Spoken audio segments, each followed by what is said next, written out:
I'm telling you right now, this is Matt, the associate producer, assistant producer. Look, I'm gonna tell you right now. You don't have to believe me or not, but I'm gonna tell you right now. You got Solid Snake, you got Sam Fisher. Who is Mike Thornton? I'm telling you right now, Mike Thornton, Alpha Protocol, is a deeper game. Better graphics. Yo, listen. Sega is no joke this year, and come October, you're gonna be broke when you spend all your money on Alpha Protocol. Hold the belt, dog.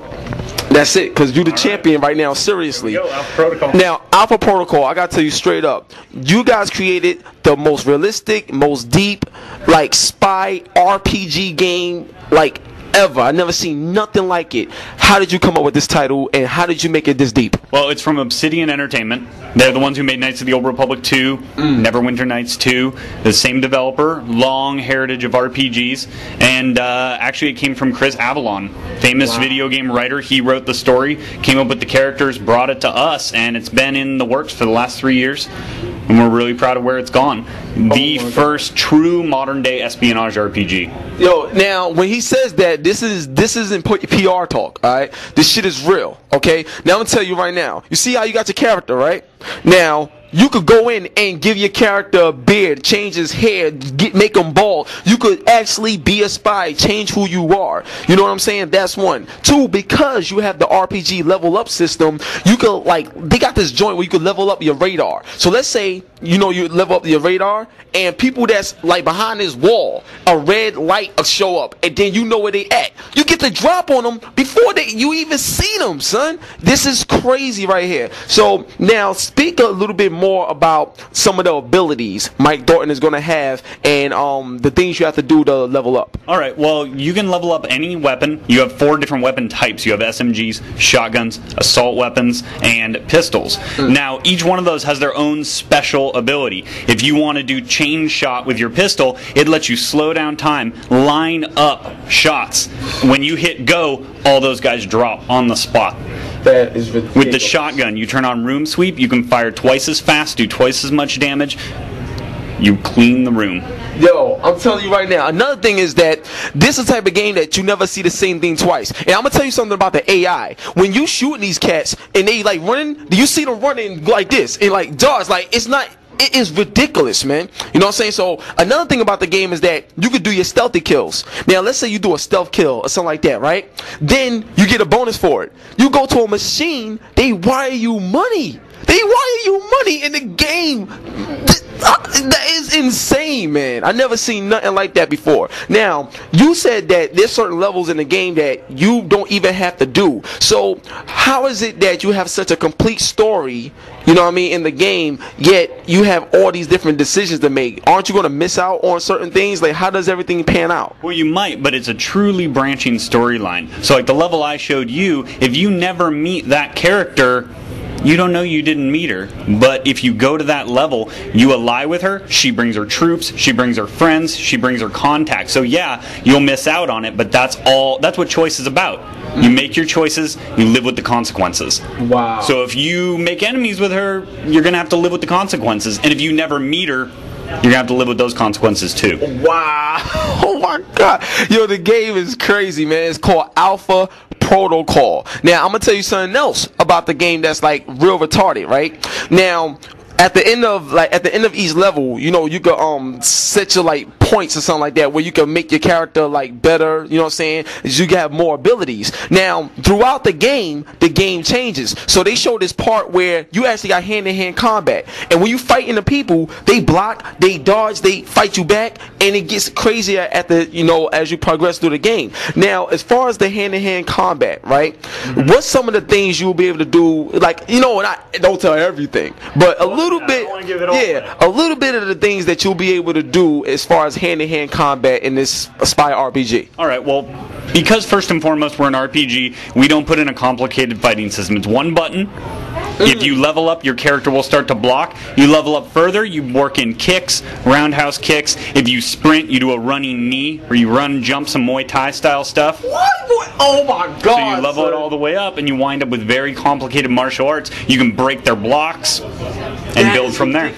Now, I also saw that, like, you have a check this out, dog. Like, Jenna's holding the camera, right? Now, let's say I was asking her out on a date, or something like that. You know what I'm saying? And I'm like, yo, Jenna, how you doing?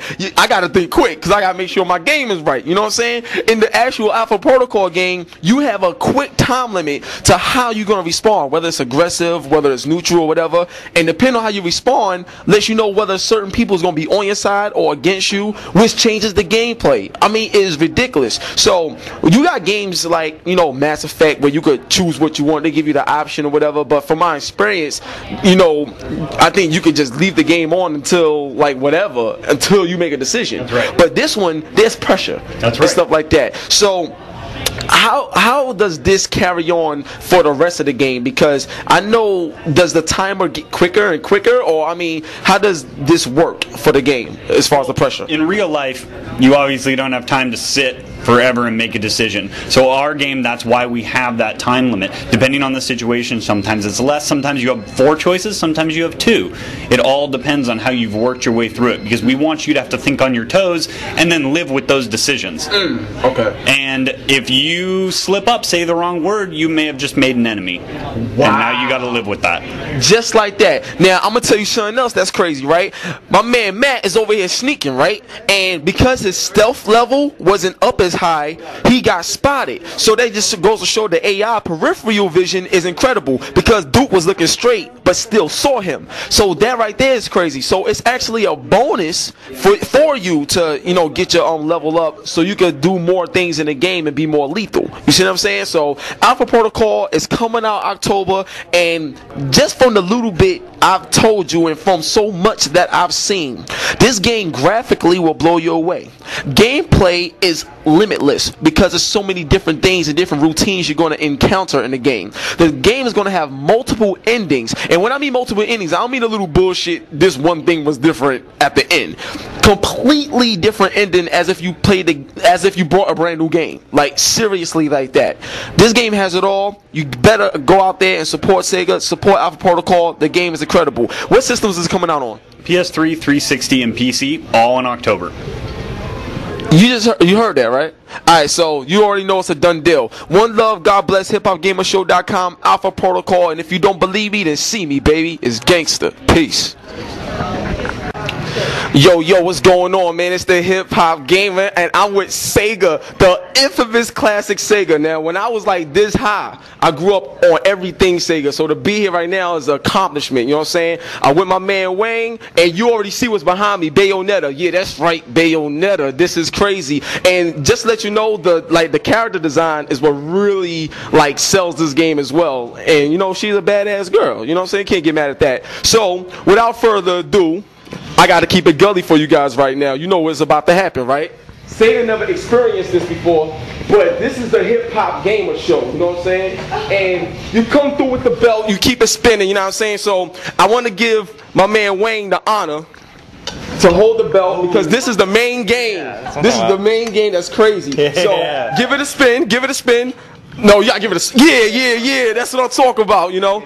Now we about to talk about some Bayonetta. Now, let me ask you a question. Bayonetta, like, how did you guys come up with this character? Well, the dev team actually, you know, had a lot of different ideas. You know, after making Devil May Cry 1, they had a lot of ideas to bring to the action game genre, and they went back to the drawing board and put that all together and put together in Bayonetta. Oh, word? Yeah. All right, well, you guys did a fantastic job, I'm telling you right now. Now, this is what I have to say about Bayonetta. The first time, like, people saw it, they did the automatic comparison. Devil May Cry, Bayonetta, they did an automatic comparison. Now, I'm gonna tell you this. Some of the moves I seen in here, like, she had a gun on her shoe and shooting, like, doing crazy stuff. This is amazing. So, as far as the development of the game, like, what was the inspiration behind, like, the moves and the story and, you know, the whole development of this character? What was the inspiration? Well, the team just really wanted to make something different. You know, they wanted to take some of the experience that they had from making some of those other games and brought it here. And they just wanted something completely off the wall, something different, and something unique that, you know, the game genre hasn't actually seen before. Okay, no problem. Now, the goal of the game, like, what's the story behind Bayonetta? Well, Bayonetta is essentially this witch who has basically lost her memory.